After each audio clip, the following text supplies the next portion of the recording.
আপনাদের বুকে হাত রেখে একটা কথা জিজ্ঞাসা করতে চাই।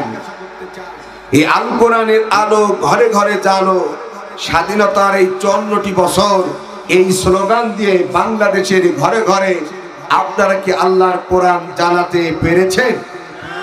আওয়াজ দিয়ে বলেন না কেন, পেরেছে? ও গাইবান্ধা জেলার ভাইয়েরা, আমি এই ক্ষুদ্র আলেম হিসাবে তাই এই স্লোগানটা নিয়ে দিন দিন ভাবতে শিখেছি যে আমিও যখন এই স্লোগান যখন মানুষ দিত তাদের সাথে দিতাম, কিন্তু এখন মনে হয় এই স্লোগান আর বাংলাদেশে দেওয়া মানাই না। তার কারণ 54টি বছর আমরা এই স্লোগান দিয়ে আল কোরআনে আলো ঘরে ঘরে জানো, বাংলাদেশের মুসলমানদের ঘরে কোরআন কিন্তু এখন আমরা জ্বালাতে পারি নাই। কথা বলেন ঠিক কিনা? যেই স্লোগানটা দিলে বাংলাদেশের প্রতিটা ঘরে ঘরে আল্লাহর কোরআন জ্বলবে, সেই স্লোগানটা এখন জাতিকে দেওয়া দরকার। কথা বলেন ঠিক না বেঠিক? সেটা হলো আল কোরআনের আলো। আবারও ভুল বলেন, বলেন আল কোরআনের আলো। আরে কথা কন না কেন? আল কোরআনের আলো সংসদে জ্বালো।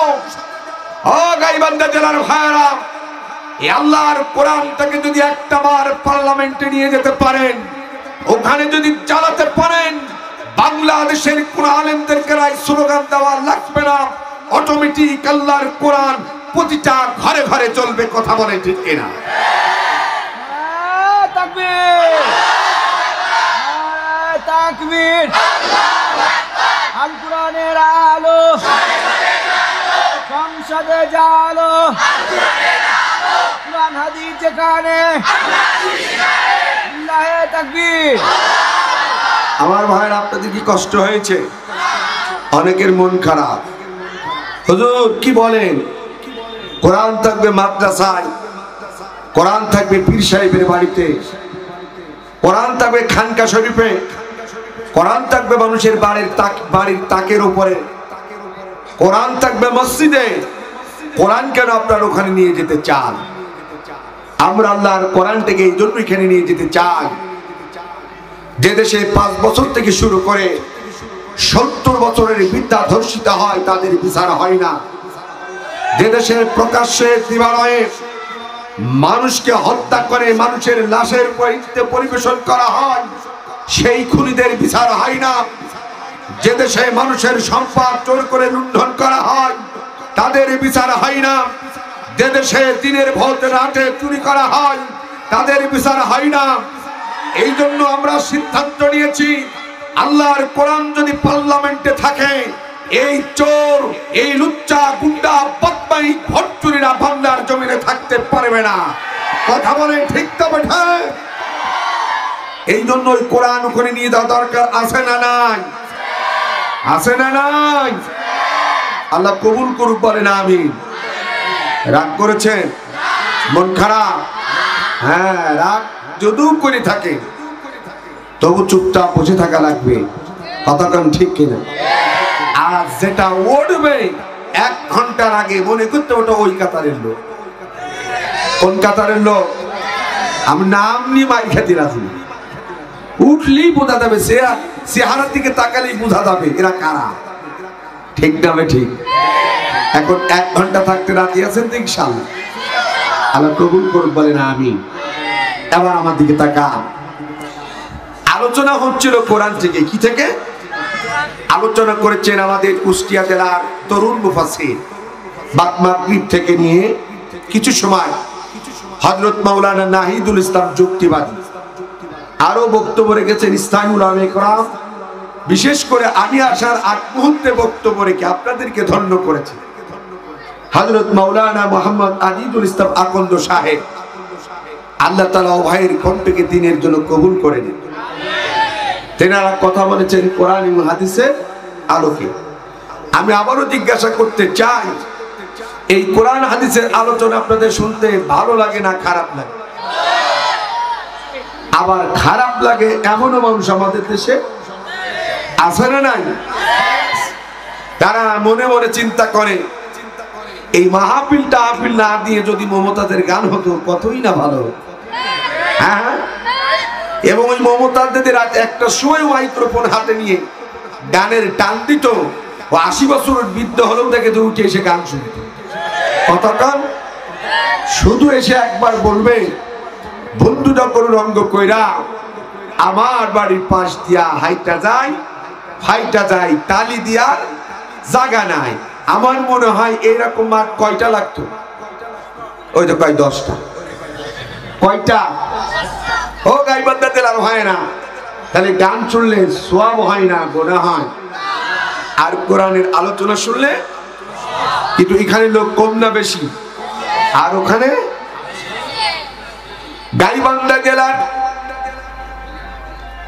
সম্মানিত মুসলমান ভাইরা আমার, আমরা লক্ষ্য করে দেখেছি যেখানে নৃত্যের কনসার্ট হয়, গানের কনসার্ট হয়, হাজারো মানুষের পদচারণায় মাঠ মুখরিত হয়ে যায়।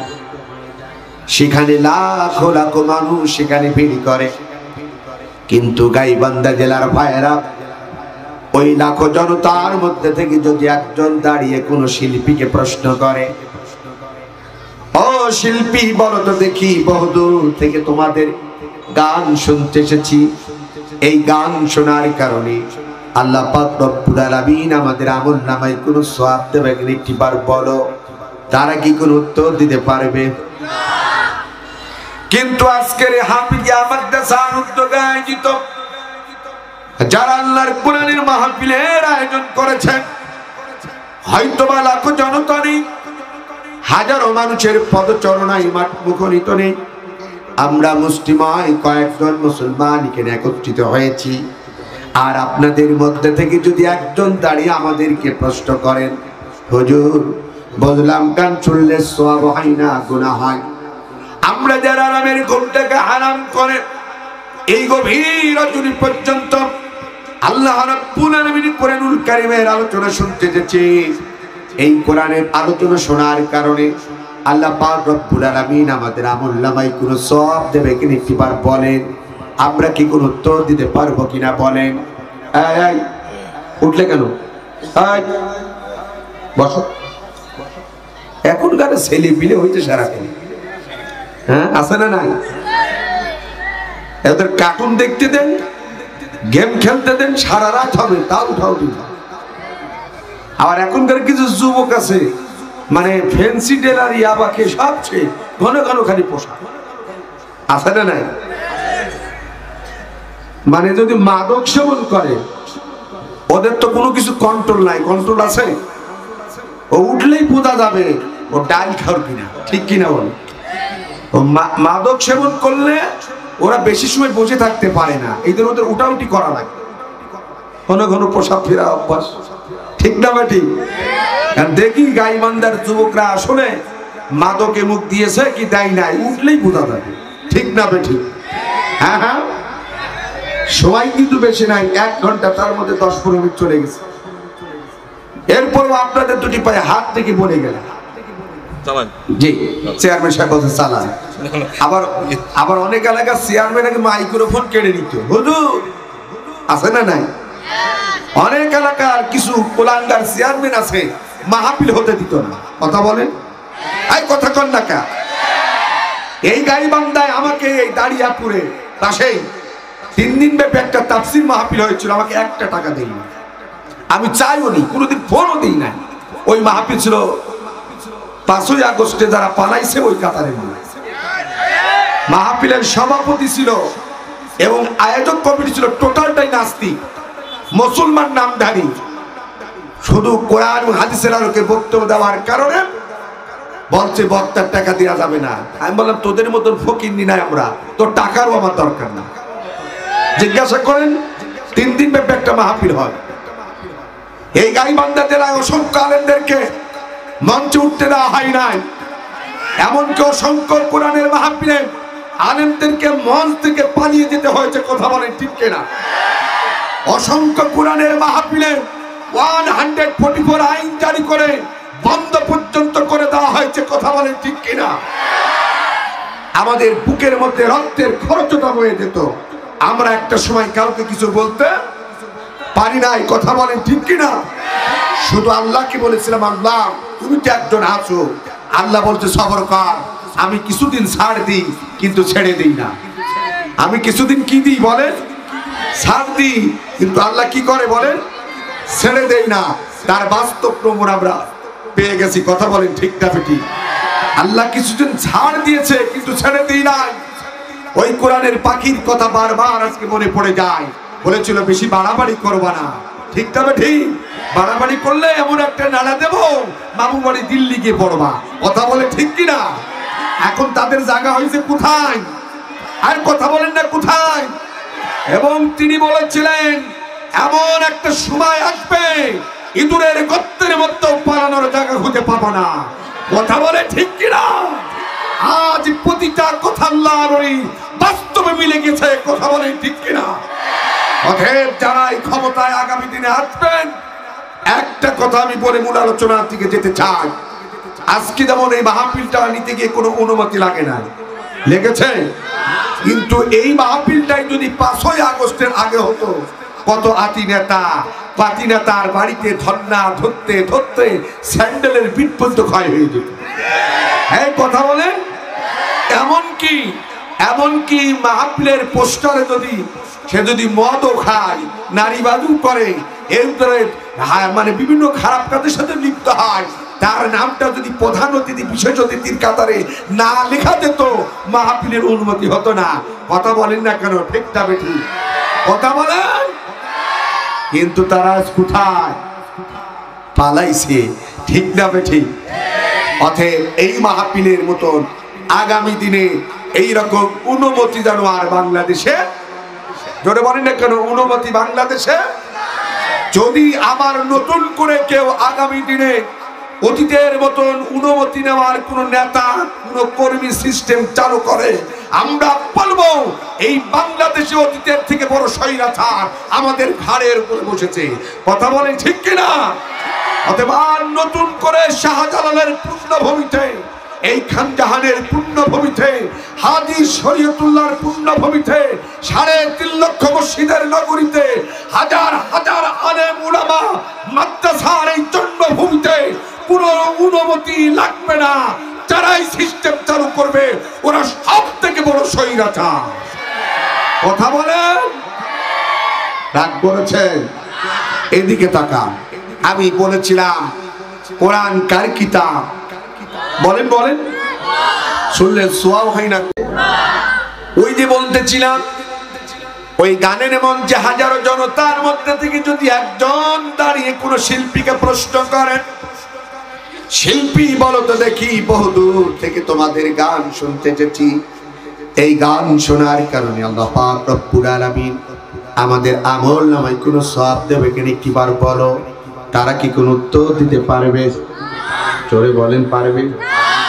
কিন্তু আজকের এই মাহফিলের যারা আয়োজন করেছে, হয়তো লাখো জনতা নেই, হাজারো মানুষের পদচরণায় মুখরিত নেই, আমরা মুসলিমাই কয়েকজন মুসলমান এখানে একত্রিত হয়েছি। আর আপনাদের মধ্যে থেকে যদি একজন দাঁড়িয়ে আমাদেরকে প্রশ্ন করেন, হুজুর বদলাম গান শুনলে সওয়াব হয় না গুনাহ হয়? আমরা যারা আরবের ঘুমটাকে হারাম করে এই গভীর রজনী পর্যন্ত আল্লাহর কোরআনের আলোচনা শুনতে এসেছি, এই কোরআনের আলোচনা শোনার কারণে আল্লাহ পাক রব্বুল আলামিন আমাদের আমল নামায় কোনো সওয়াব দেবে কিনা একটিবার বলেন। আমরা কি কোনো উত্তর দিতে পারবো কিনা বলেন? জোরে বলেন। নিশ্চয় পারবো মুসলমান। তার কারণ হলো আমার নবী জীবনে কখনো মিথ্যা কথা বলে নাই, কাউকে মিথ্যা প্রতিশ্রুতি দেয় নাই। আখির জামানার পয়গম্বর জনাবে মুহাম্মদ রাসূলুল্লাহ সাল্লাল্লাহু আলাইহি সাল্লাম বলেছেন, ও আমার উম্মতেরা তোমরা শুনে যাও, যেই ময়দানগুলোতে আল্লাহর কোরআন তেলাওয়াত করা হয়, যেই ময়দানগুলোতে আমি নবীজির বাণী তেলাওয়াত করা হয়, ওই ময়দানগুলোতে যদি কোনো মানুষ বসতে পারে, যতক্ষণ পর্যন্ত কোরআনের আলোচনা চলবে, আমার নবী বলেছেন ততক্ষণ পর্যন্ত আল্লাহ পাক রব্বুল আলামিন ওই ময়দানগুলোতে আসমান থেকে নূরে সাকিনা ও রহমতের বৃষ্টি আল্লাহ ওখানে নাজিল করতে থাকবে। শুধু তাই নাই মুসলমান ভাইরা আমার নবী বলেছেন যতক্ষণ পর্যন্ত উঠছে কিনা ওইটা বসেন, এই কি আজীব ব্যাপার। আমি কিন্তু খুব রাগী মানুষ ভাই, আমাকে তুলেছেন এই 11টায়, একটা ঘন্টা কি বসা যায় না? আজীব ব্যাপার।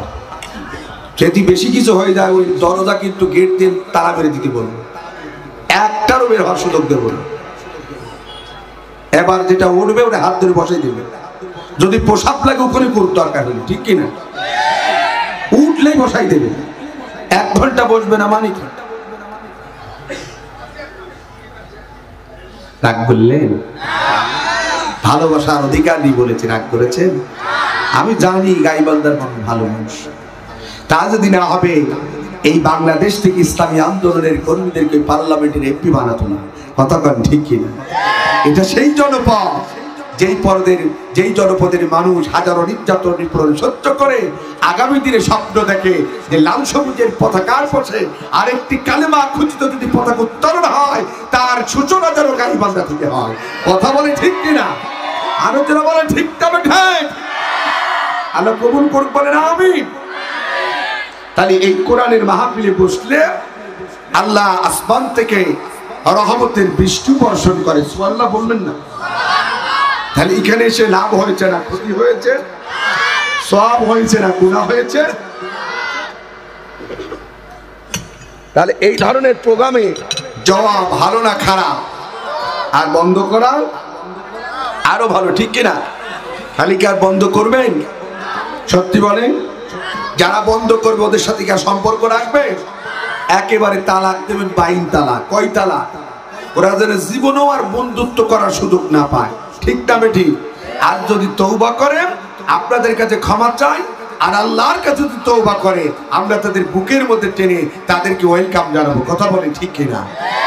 আর যদি বাড়াবাড়ি করে আমরা এদেশের আইন অনুযায়ী তাদেরকে জায়গা মতন দিয়ে দেবো, ঠিক না বেঠিক?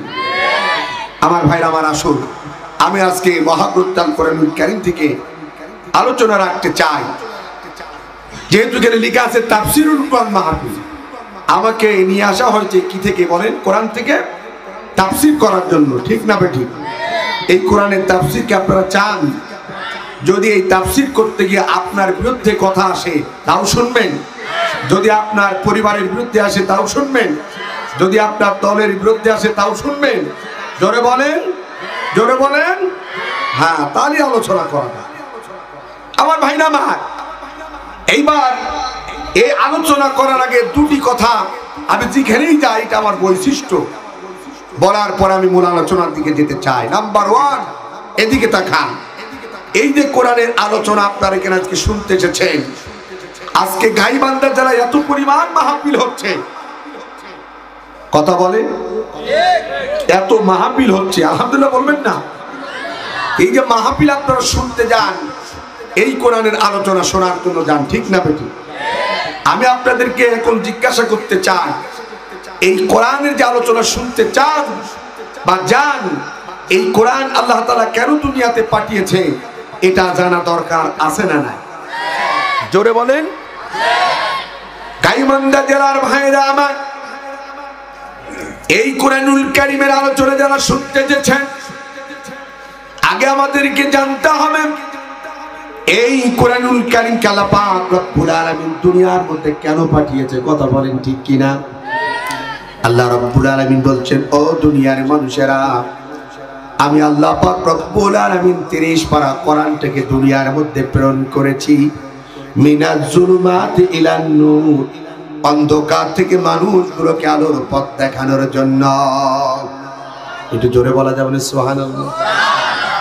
কিন্তু আমাদের দেশে অনেকেই মনে করে কোরআন নাজিল হয়েছে চুমা খাওয়ার জন্য, কেউ মনে করে কোরআন নাজিল হয়েছে ঝাড়ফুঁকের জন্য, কেউ মনে করে কোরআন নাজিল হয়েছে মানুষ মরে যাবে, মাথার কাছে খতম পড়ে 14 গোষ্ঠী সহ জান্নাতে ঢুকাই দেব। আসলে কি তাই? আল্লাহ রাব্বুল আলামিন সূরাতুল ইব্রাহিমের 1 নম্বর আয়াতের মধ্যে গোটা বিশ্বের মানুষদেরকে জানিয়ে দিলেন, ও দুনিয়ার মানুষেরা, আমি আল্লাহ পাক রব্বুল আলামিন 30 পারা কোরআনটাকে এই দুনিয়ার মধ্যে প্রেরণ করেছি মিনাজ জুলুমাতি ইলান নূর, অন্ধকার থেকে মানুষগুলোকে আলোর পথ দেখানোর জন্য। এটা হলো কোরআন নাজিলের ইতিহাস। এবার আমাদেরকে জানতে হবে এই কোরআনের বিধান মানলে মানুষের লাভ হয় না ক্ষতি হয়? একটু জোরে বলেন। সওয়াব হয় না গুনাহ হয়?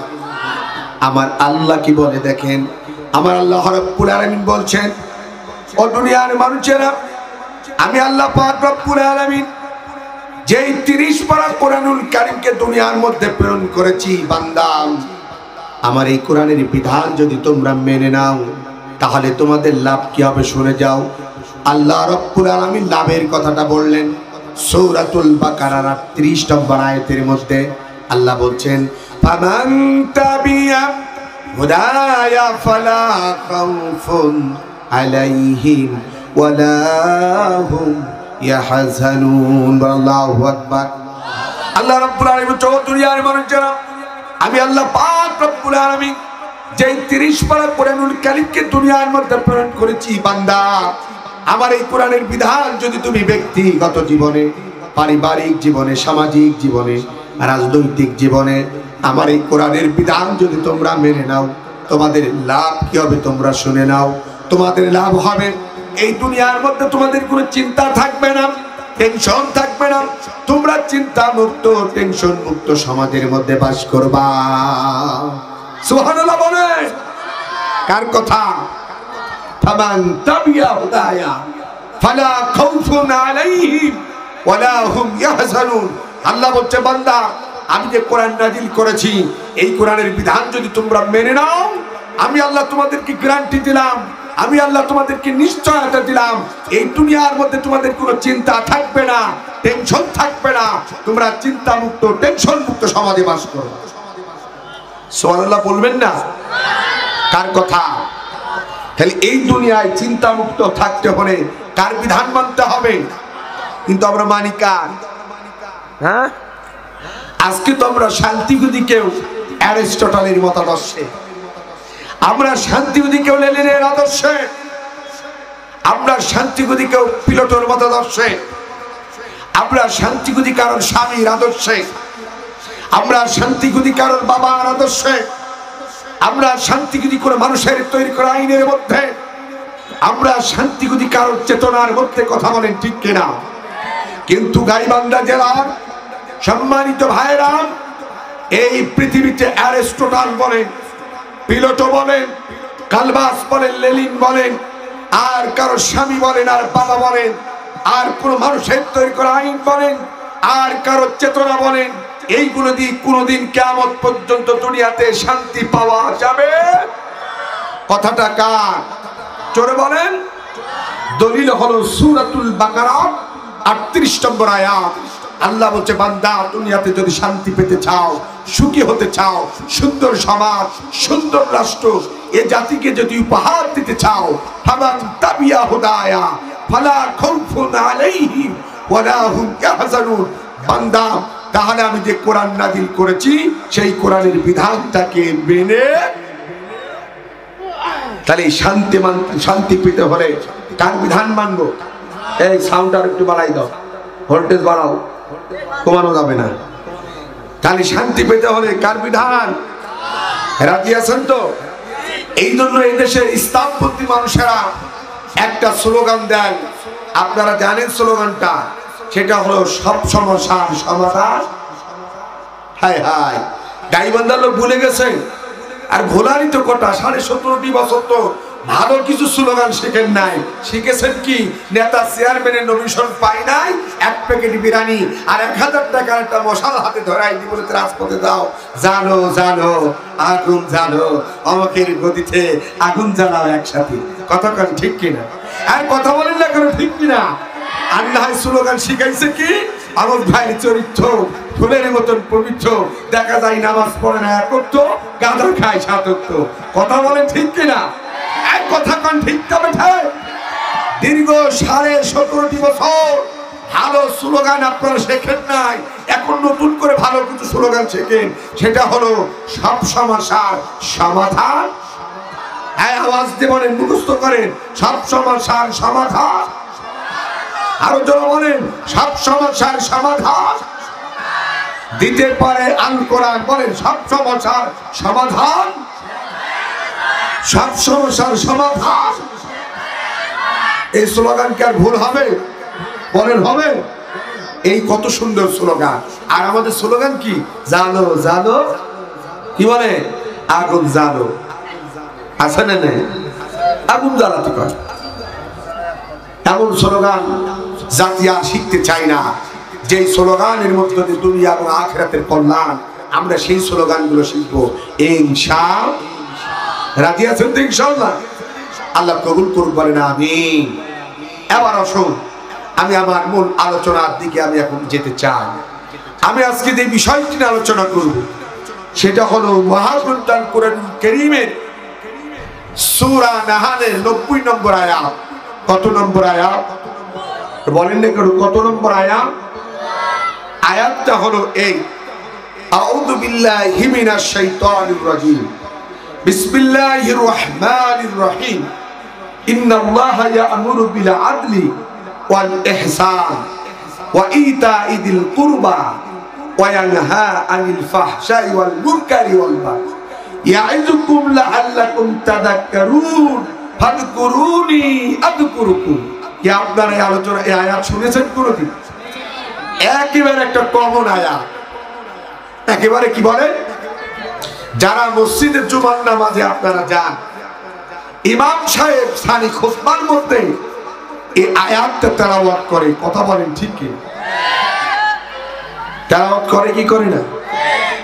এই আয়াত ওমর ইবনে আব্দুল আজিজের সময়, তিনি যখন রাষ্ট্রপ্রধান, তিনি চিন্তা করলেন এই আয়াতটা এত বড় একটা ইম্পর্টেন্ট একটা আয়াত, তার জামানা থেকে তিনি সানি খুতবার মধ্যে এই আয়াতটা আজও পর্যন্ত চলমান রেখে গেছে। কত বলেন ঠিক কি? এই আয়াতের অর্থ আমাদের দেশে করিম চাচা, রহিম চাচা বুঝুক আর না বুঝুক, যখনই বলে ফাযকুরুনি আযকুরুকুম, তখন অটোমেটিক উঠে দাঁড়ায় যায় যে এখন আর খুতবা লম্বা হবে না, নামাজ শুরু হয়ে যাবে। কথা বলে ঠিক তবে?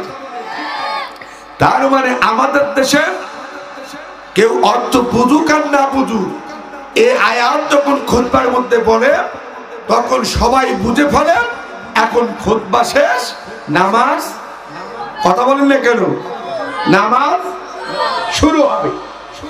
কিন্তু এই আয়াতটা এত একটা ইম্পর্টেন্ট আয়াত, নবীজি বলছেন, ও দুনিয়ার মানুষেরা, তোমরা যদি আয়াতের ভাব অর্থ যদি তোমরা বুঝতে জানতে আর এটা যদি আমল করতে, তোমরা দুনিয়ার মধ্যে সোনার মানুষের উপকৃত হতে। সুবহানাল্লাহ বলবেন না?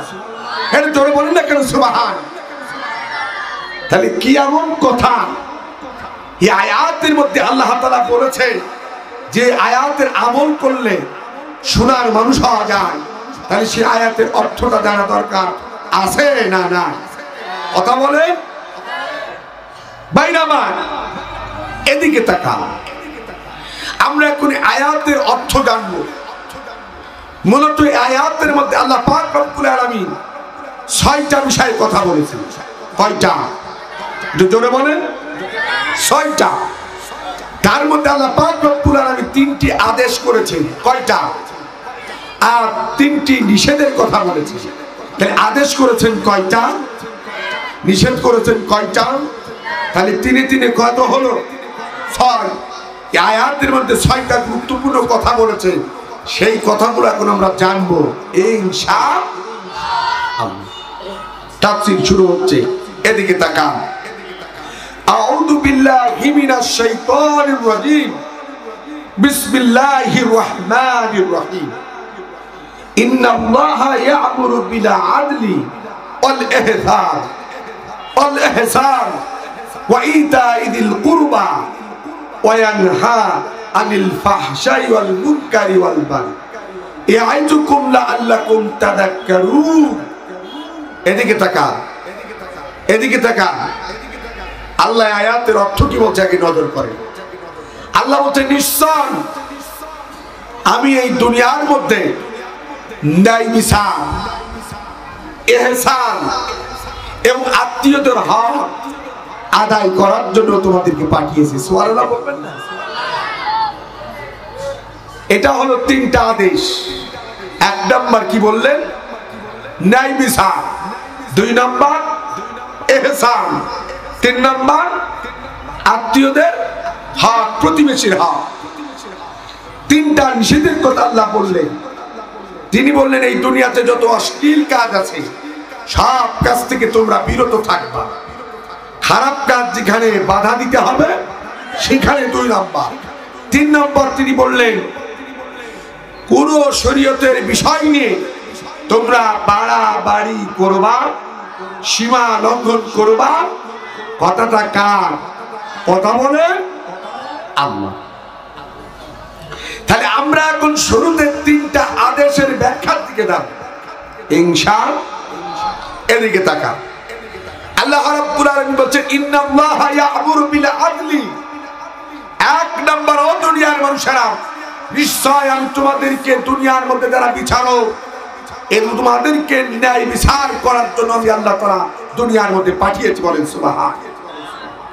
এখন বলেন এই ন্যায় বিচারের কথাটা বাইতুল মুকাররমের ইমাম যখন খুতবা পড়তেন, বঙ্গভবনের ইমাম যখন খুতবা পড়তেন, এরপরে সংসদ ভবনের ইমাম যখন খুতবা পড়তেন, এরপরে আমাদের দেশে বড় বড় মসজিদগুলোতে জুম্মার নামাজ যেখানে হয় সেখানে যখন খুতবা পড়তেন, ওই খুতবার মধ্যে আমাদের দেশের এমপি, আমাদের দেশের মন্ত্রী, আমাদের দেশের রাজনৈতিক নেতা, আমাদের দেশের বিচারপতিরা কি জুম্মার নামাজ পড়তো কি পড়তো না? কথা বলতে হবে একটু। পড়তো কি পড়তো না? কিন্তু ইমাম সাহেব প্রতি জুম্মার নামাজে তিনি স্ট্রংলি বলতেন ইন্নাল্লাহা ইয়া'মুরু বিল আদলি। নিশ্চয় আল্লাহ তোমাদেরকে দুনিয়ার মধ্যে ন্যায় বিচার করার জন্য পাঠিয়েছে। কিন্তু আমার দেশে এই আয়াত শোনার পরে ন্যায় বিচার প্রতিষ্ঠিত কেউ কি করেছে? করে বলেন। গাইবান্ধা জেলার ভাইরা, আজ যদি এই বাংলাদেশে ন্যায় বিচার যদি প্রতিষ্ঠা থাকতো, এদেশের আলেমেরা একটাও ফাঁসির কাস্টে ঝুলতে হতো না। আজ যদি ন্যায় বিচার থাকতো, আল্লামা দেলোয়ার হোসেন সাঈদীকে 13.5 বছর জেলখানার মধ্যে থাকতে হতো না। কথা বলেন ঠিক কিনা? আজ যদি ন্যায় বিচার থাকতো, বাংলাদেশের আলেমদেরকে ডান্ডা পিড়ি পরিয়ে কারারুদ্ধ করে রাখতে পারতো না। কথা বলেন ঠিক কিনা? আজ যদি ন্যায় বিচার থাকতো, এদেশের চোরগুলো চুরি করে বুক ফুলিয়ে ঘুরে বেড়াতে পারতো না। কথা বলেন ঠিক কিনা? আজ যদি ন্যায় বিচার থাকতো, এদেশ থেকে ভোট চুরি করে কেউ ক্ষমতার মস্তদে টিকে থাকতে পারত। আজ যদি ন্যায় বিচার থাকতো, এদেশে কাউকে হত্যা করে তার লাশের উপরে নৃত্য পরিবেশন করার সুযোগ পেত না। কথা বলেন ঠিক? কিন্তু ন্যায় বিচার কথা বলেন না কেন? আছে। ন্যায় বিচার যদি বাংলাদেশে থাকতো, সর্বশেষ এদেশে কোন স্বৈরাচার 17.5 বছর কেন 17 সেকেন্ড বাংলাদেশের কোন ক্ষমতার মস্তদে থাকতে পারতো না। কথা বলেন ঠিক কিনা? কিন্তু ন্যায় বিচার জোরে বলেন না কেন? নাই। অথচ এই আয়াতে ভাব গাম্ভীর্যতা এতটা গুরুত্বপূর্ণ যে ওমর ইবনে আব্দুল আজিজ তার জামানাত থেকে খুতবায় বাধ্যতামূলক করে দিলেন, যেন বারবার ইমাম সাহেবরা খুতবার মধ্যে এদেশের জনপ্রতিনিধিদেরকে, এদেশের বিচার কার্যের দায়িত্ব যারা পালন করে, তারা যদি আয়াত শুনে দুনিয়ার মধ্যে সর্বপ্রথম ন্যায় বিচার ইনসাফ প্রতিষ্ঠা করে। কথা বলে ঠিক কিনা? মুসলমান ভাইরা আমার, নবীজি বলছেন কিয়ামতের দিন যখন 1 বিঘা মাথার উপরে সূর্যটা যখন আসবে, মানুষের মাথার মগজগুলো যখন টকবক টকবক করে যখন ফুটবে, এই দুনিয়ার মধ্যে কোনো যখন আর কোনো ছায়া থাকবে না, শুধুমাত্র একটা মাত্র ছায়া থাকবে, সেটা হলো আল্লাহ রাব্বুল আলামিন আরশে আজিমের ছায়া। কথা বলেন ঠিক কিনা? আমার নবী বলছেন দুনিয়ার মানুষেরা, যেদিন কোনো ছায়া থাকবে না আল্লাহর আরশে আজিমের ছায়া ছাড়া, সেই দিন আল্লাহ পাক রব্বুল আলামিন 7 শ্রেণীর ব্যক্তিদেরকে তার ওই আরশে আজিমের নিচে স্পেশাল ভাবে ছায়া দান করবে। তাদের মধ্যে যারা 1 নাম্বার যাদেরকে আল্লাহ তাআলা ছায়া দান করবেন, তারা হলো ইমামুল আদিল, ন্যায় বিচারক যারা হবে, এদেরকে আল্লাহ পাক রব্বুল আলামিন কিয়ামতের দিন আরশে আজিমের নিচে স্পেশাল ভাবে ছায়া দান করবে।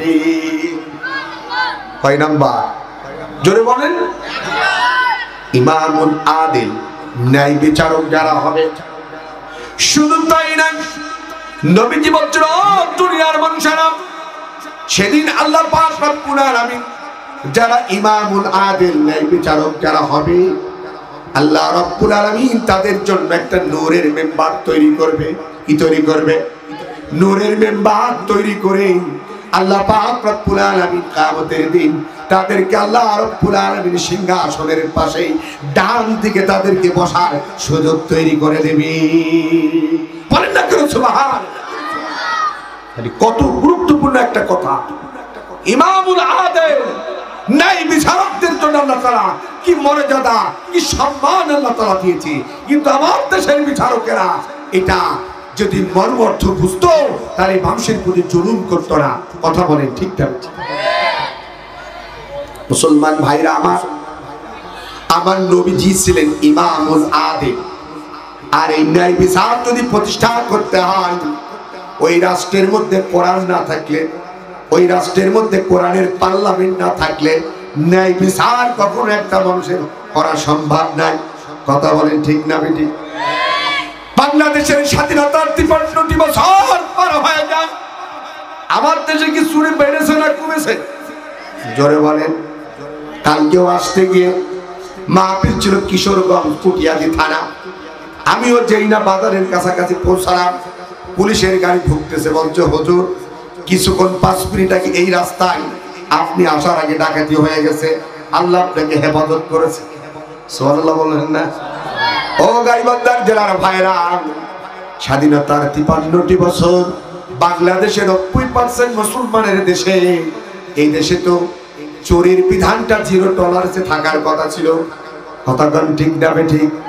এদেশের মৌলবাদী, এদেশের জঙ্গিবাদ, এদেশের আলবদর আল শামসদেরকে 0 টলারেন্সে রাখার জন্য অনেকেই ঘোষণা করেছিল, কিন্তু একটা বাড়ির জন্য চুরি বন্ধ হবে এটাকে 0 টলারেন্সে কেউ রাখতে পারে নাই। কথা বলেন ঠিক কিনা?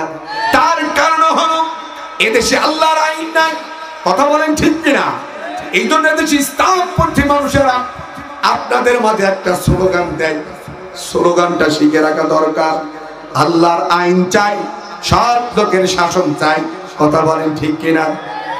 আল্লাহর আইন যদি বাংলাদেশে থাকে আর সৎ লোকের শাসন যদি থাকে, সেই দেশের মধ্যে শান্তি আনা সম্ভব, চুরি বন্ধ করা সম্ভব, মাদক বন্ধ করা সম্ভব। কথা বলেন ঠিক কিনা? তার জ্বলন্ত প্রমাণ আমি আপনাদেরকে দিতে চাই। আজ যদি গাইবান্ধা জেলায় একটা চোর ধরা পড়ে, কি ধরা পড়ে? চোর যদি ধরা পড়ে আর তাকে ধরে নিয়ে যদি বাংলাদেশে জাতীয় মুকাররম মসজিদের সামনে ওখানে যদি বলা হয় আগামীকাল জুম্মার নামাজের পরে এই গাইবান্ধার চোরের বিচার হবে, তাকে হাত কেটে দিতে হবে। জোরে বলেন কি কেটে দিতে হবে? তথ্য প্রমাণ সহ ধরা পড়েছে। এখন চোরের বিধান হলো ইসলামের দৃষ্টি অনুযায়ী যদি কোরআন দিয়ে রাষ্ট্র পরিচালনা হয়, সে যদি ছেলে হয় আর মেয়ে হয়, তাকে কি করে দিতে হবে? এটা বলেন না কেন কি করে দিতে হবে? এবার বাংলাদেশের যত সাংবাদিক ভাইরা আছে, আমার দেশের প্রাইম মিনিস্টার যদি ঘোষণা করে দেয় তোমরা আগামীকাল জুম্মার নামাজ পড়বা বাইতুল মুকাররম মসজিদে, এবং যতগুলো টেলিভিশন আছে, বৈশাখী থেকে শুরু করে পিটিভি থেকে শুরু করে চ্যানেল আইপিএন বাংলা, বাংলা ভিশন, আরো যত চ্যানেল আছে, দেশ টিভি থেকে শুরু করে যমুনা টিভি থেকে শুরু করে যত টেলিভিশন আছে, সব সাংবাদিকেরা বাইতুল মুকাররমে জুম্মার নামাজের পরে চোরের বিধান যখন হাত কাটা, এটা যখন কার্যকারিতা করা হবে, তোমরা তাকে ভিডিও করবা এবং এদেশের যত জাতীয় পত্রিকা আছে সব পত্রিকার সাংবাদিকেরা তোমাদের পত্রিকার হেডলাইনে বড় করে লিখে দেবা, একজন চোর ধরা পড়ার কারণে তার বিচার হয়েছে বাংলাদেশে কোরআন দিয়ে। এখন বলেন এই দৃশ্যটা যদি পত্রিকার হেডলাইন দিয়ে দেওয়া হয় আর যদি খবরের মধ্যে যদি 2 মিনিট 1 মিনিট করে দেখানো হয়, আমার দেশের চুরি বাড়বে না কমবে? একটু জোরে বলেন, বাড়বে না কমবে?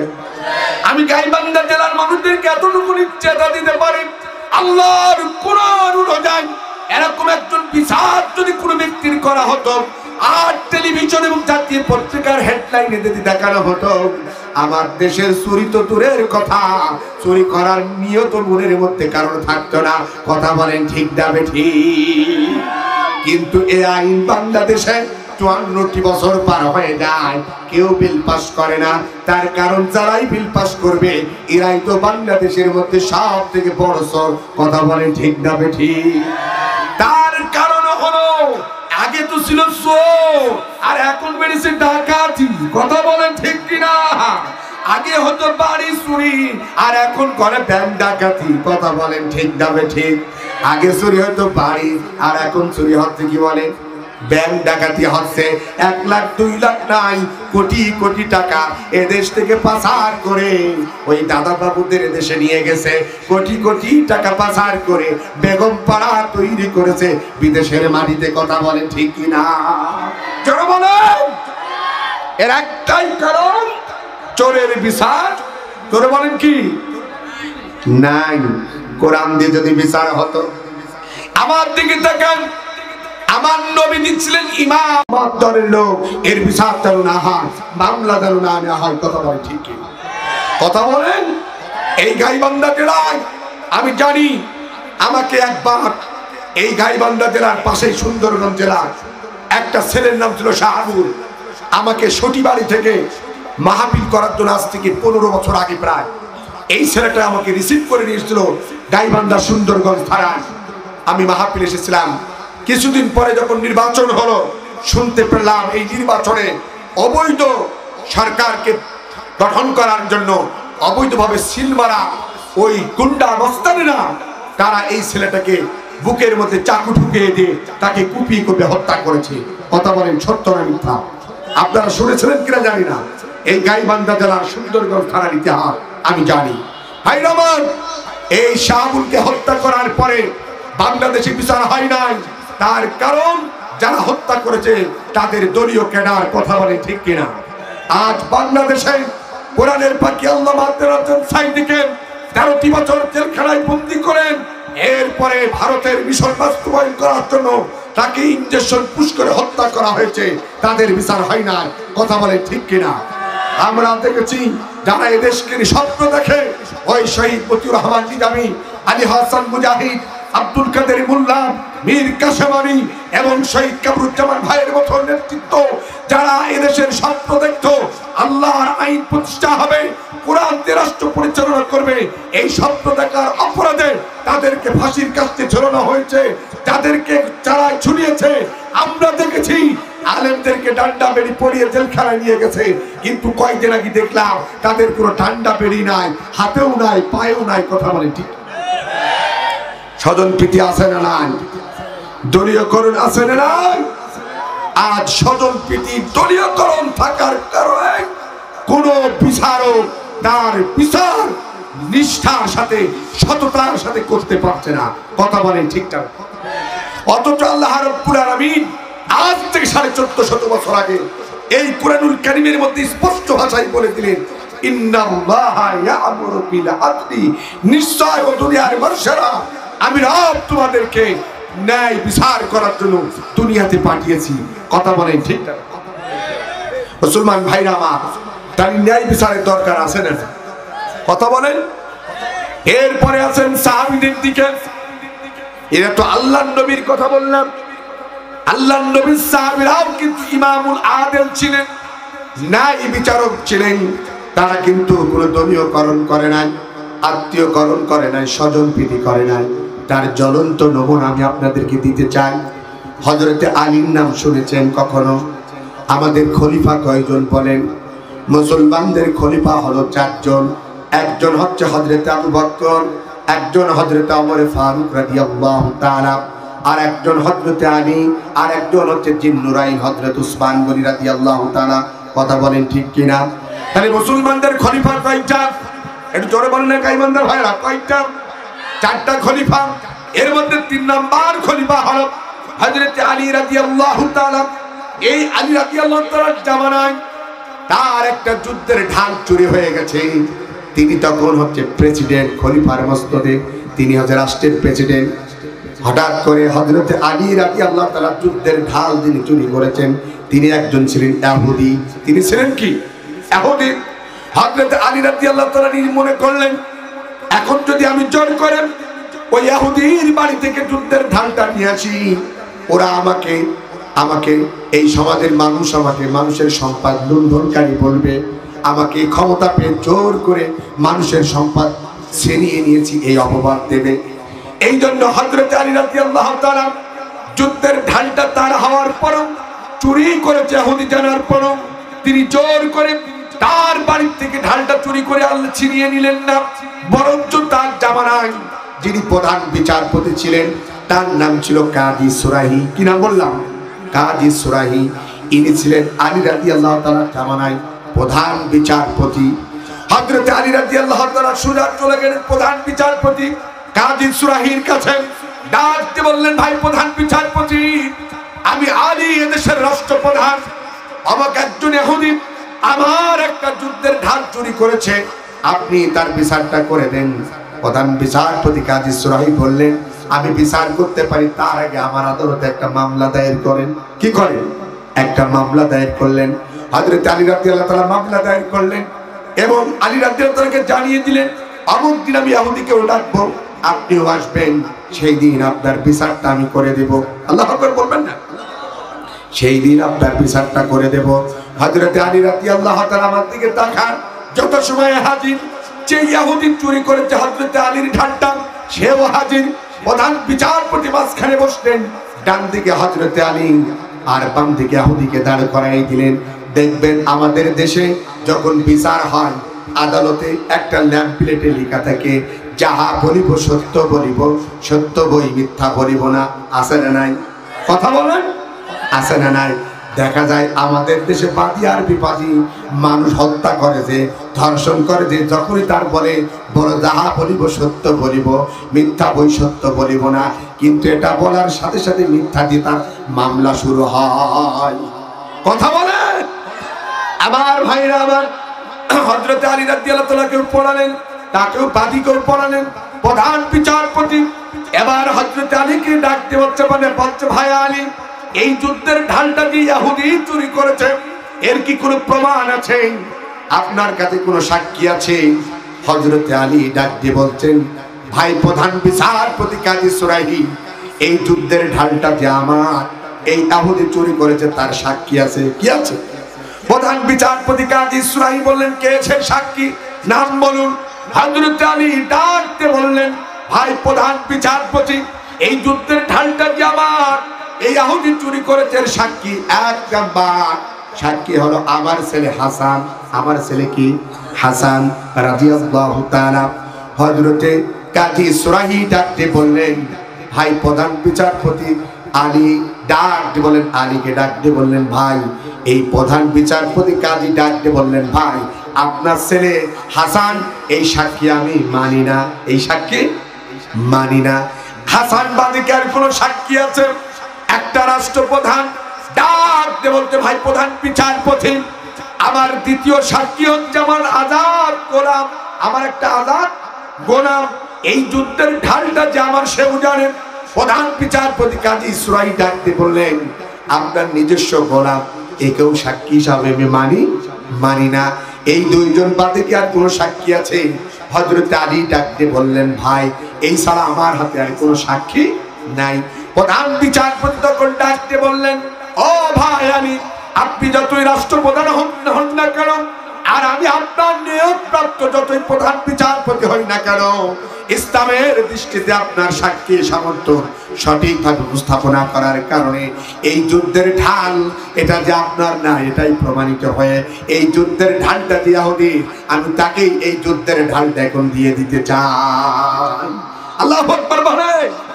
প্রধান বিচারপতি যখন রায় দিয়ে দিলেন, হযরত আলী মাথা নিচু করে রায়টা মেনে নিলেন। ওদিকে ইহুদি খুশি হয়ে ঢালটা পেয়ে গেলেন। তখন আদালত সমাপ্ত করে আলী রাদিয়াল্লাহু তাআলা চলে গেলেন একদিকে, ওদিকে সেই ইহুদি ঢালটা নিয়ে তিনি বের হয়ে গেলেন। এবার আলী রাদিয়াল্লাহু তাআলার পেছনে পেছনে গেলেন, ডাক দিয়ে বললেন, ভাই আলী একটু দাঁড়াও।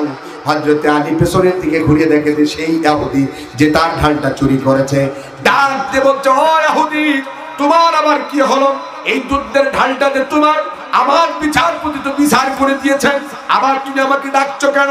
প্রধান বিচারপতি তো রায় দিয়ে দিয়েছেন, তুমি তোমার ঢালটা নিয়ে চলে যাও, এতে আমার আর কোনো দাবি নেই।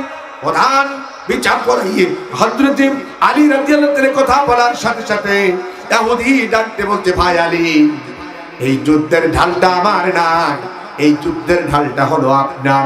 আমি সারা জীবন শুনেছি যারা ইসলামপন্থী হয়, যারা ইসলামের আইন অনুযায়ী বিচার ব্যবস্থা করে, তাদের মধ্যে কোনো স্বজনপ্রীতি নাই, তাদের মধ্যে কোনো দলীয়করণ নাই, তাদের মধ্যে কোনো আত্মীয়করণ নাই।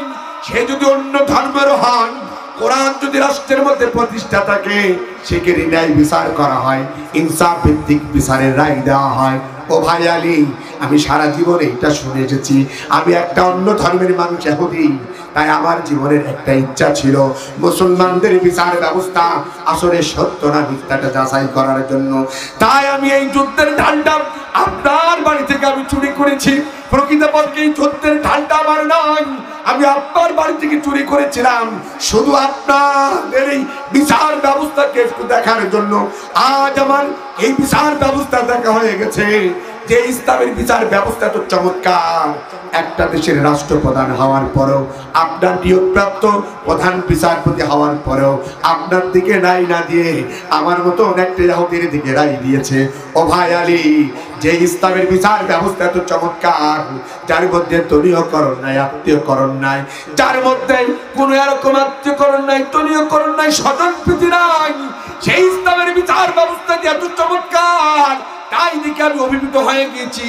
তাই এই মুহূর্তে এই যুদ্ধের ঢালটা আপনাকে ফেরত দিয়ে, আপনার হাতে হাত দিয়ে এই মুহূর্তে আমি কালেমা পড়ে মুসলমানকে গ্রহণ করতে চাই। সুবহানাল্লাহ বলেন। ও গাইবান্ধা জেলার ভাইরা, একজন ইহুদি হওয়ার পরেও হযরত আলী রাদিয়াল্লাহু তাআলা প্রধান বিচারপতি তার নিয়োগপ্রাপ্ত হওয়ার পরেও তিনি তার দিকে রায় দেয় নাই।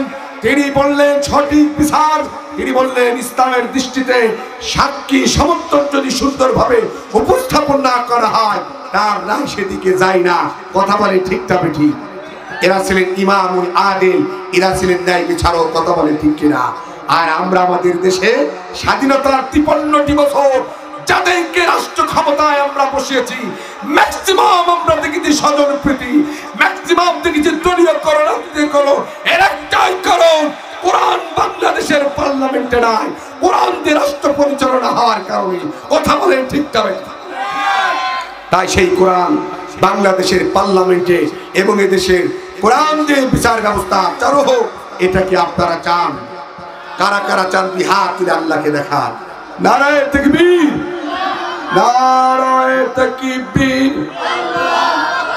আল কোরআনের আলো, আল হাদিসের আলো, নারায়ে তাকবীর। আল্লাহ কবুল করুন, বলেন আমিন।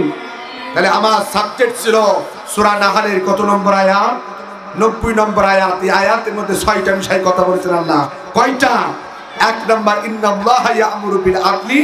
আল্লাহ আমাদেরকে আদেশ দিলেন 3টা, নিষেধ করলেন 3টা। আদেশের মধ্যে 1 নম্বর, আমাদের দুনিয়ার মধ্যে ন্যায় বিচার কি করতে হবে?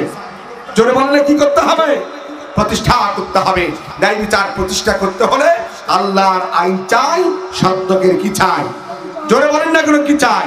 এটা কি আপনারা চান?